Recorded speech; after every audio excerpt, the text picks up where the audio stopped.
فأما الذين آمنوا وعملوا الصالحات فيوفيهم أجورهم ويزيدهم من فضله وأما الذين استنكفوا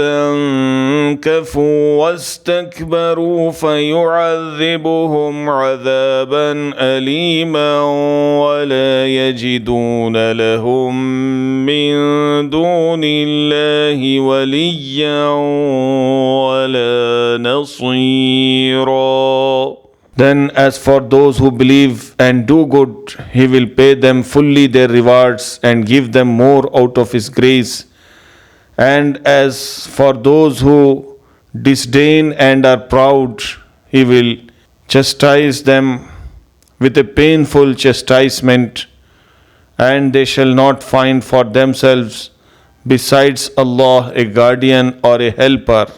सो वो लोग जो ईमान लाए और किए उन्होंने काम नेक, तो देगा अल्लाह उन्हें पूरे पूरे अजर उनके और मज़ीद अता फ़रमाएगा उन्हें अपने फ़ضल से। लेकिन जिन लोगों ने बाइस आर समझा अल्लाह की बंदगी को और तकब्बुर किया, सो देगा उन्हें अज़ाब दर्दनाक और न पाएंगे वो अपने लिए गैरुल्लाह में से कोई दोस्त और न कोई मददगार।